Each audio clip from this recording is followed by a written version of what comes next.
is lui. Ja, jy het my reg gehoor. Ons is lui en lui Christene. Kinders van God? Wel, jy's 'n kind van God as jy die Here aanvaar het as jou verlosser en jou saligmaker. Maar my vraag is, ken jy hom? Of weet jy net van hom? Daar's 'n verskil. Ken of weet. Hoe baie tyd maak jy vir die Here? Hoe baie tyd sit jy op sy vir hom? Is dit maar net nog iets wat jy in jou besige skedule na werk, ry huis toe, ek tik maar net nog iets af op my taakie van daaglikse dinge? Is dit maar net om Bybel te lees en stil te word, net nog 'n taakie om te doen? Want my probleem daarmee is, ons kyk met oppervlakkige oë na God se woord. Ons lees dit so oppervlakkig. Jy maak tyd vir jou man, jou vrou, jou kinders, jou vriende, almal met wie jy te doen het. Jy maak tyd. Jy reël date nights, jy reël game nights, jy reël tyd saam met vriende, jy maak planne. Jy reël om uit te gaan, om te gaan kuier. Maar jy maak nie eers tyd vir jou hemelse Vader nie. Ek is nie hier om vandag mooi praatjies te praat nie.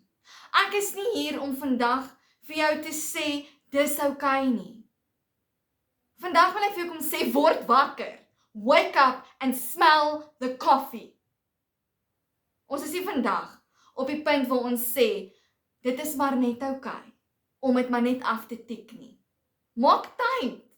Hoe verwag jy om die Here te leer ken, as jy nie in sy woord bestudeer en krap en delf nie?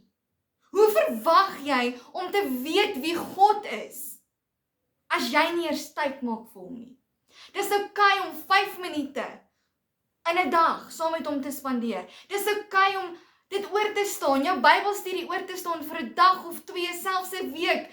En hoe meer dit raak, hoe langer word dit. Dit raak 'n maand, dit raak 2 maande. En as jy weer kan kry, het jy jou Bybel daai een kant gelos om stof op te gaar.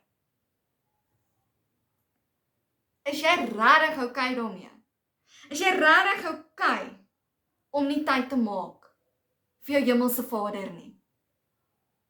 Hoe verwag jy om in 'n verdiepte verhouding met die Here te staan, om te weet wie hy is, om hom te leer ken, as jy nie tyd maak vir hom nie? Hoe verwag jy om vir ander mense te sê wie jou God is, as jy self nie weet nie? Ja, ek weet van Jesus, hy is die verlosser, hy het die wêreld gered, hy het gesterf van die kruis, hy het opgestaan op die 3de dag, hy het opgevaar na die hemel. Ek weet wie hy is. Ken ek hom? Kan ek getuig van sy goedheid? Kan ek getuig van die openbarings wat ek in my lewe kry van hom? Want ek maak ek tyd, ek maak nie tyd nie, dit alles hang af. Want my vriende kom eerste, my man kom eerste, my vrou kom eerste, my kinders kom eerste. Ek sal my lewe gee vir my kinders. Maar sal ek my lewe gee vir God?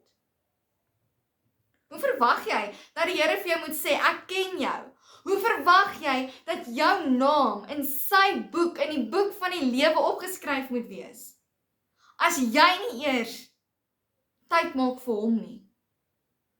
My vraag is, ken jy vir Jesus? Maar ook, ken hy vir jou?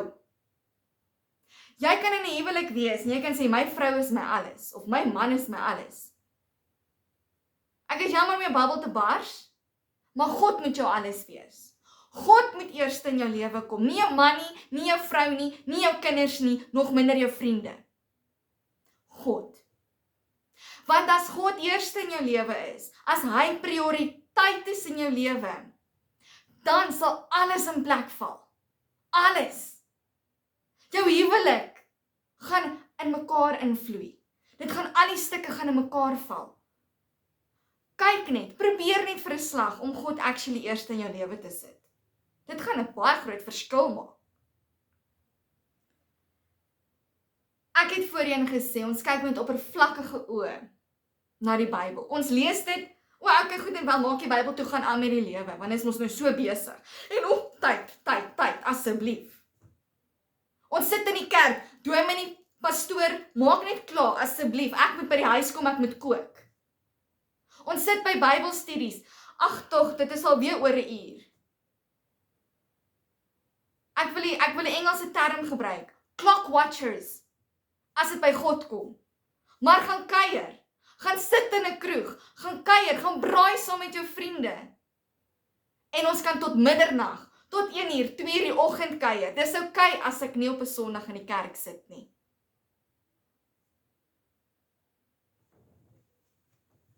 Is dit regtig okay? Is dit regtig okay om die Here eenkant toe te skuif?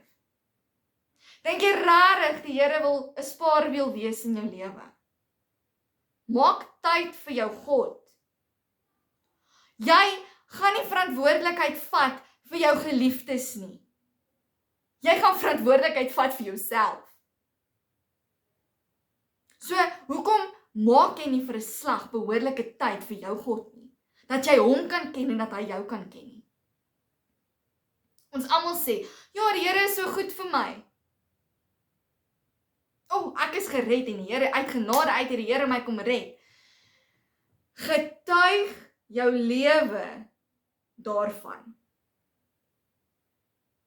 Ek sê nie jy mag nie kuier nie. Ek sê nie jy mag nie tyd saam met vriende spandeer en jou geliefdes spandeer nie. Wat ek probeer sê is, hou op om tyd te spandeer en die Here eenkant toe te skuif. Hou op om uit te gaan en te sê, ag, ek sal later by God uitkom, ek sal later, die 10 bruide of maagde wat gewag het vir God, of althans wat gewag het vir daai bruilofsmaal. 5 van hulle was te laat, want hulle het nie genoeg olie gehad nie, want ek sal later van uitstel kom afstel. Hoe meer jy gaan uitstel om tyd saam met jou hemelse Vader te spandeer, hoe minder tyd gaan jy hê. Die Here kan môre kom.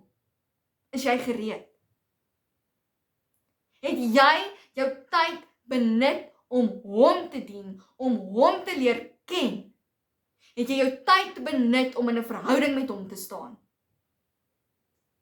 Ek het 'n vraag en daarmee wil ek afsluit. Maak tyd vir God. Hy moet eerste wees. Nie net 5 minute nie. Nie net 'n afskeep taakie wat jy gou moet doen nie. Gaan belê in sy woord. Gaan delf in sy woord. Gaan maak tyd. Jy gaan hom nie dieper ken en beter ken en in 'n diepe verhouding met hom staan as jy nie tyd maak nie. Tyd is 'n kosbare ding. My vraag vir jou vandag is jy gered om geraam te word?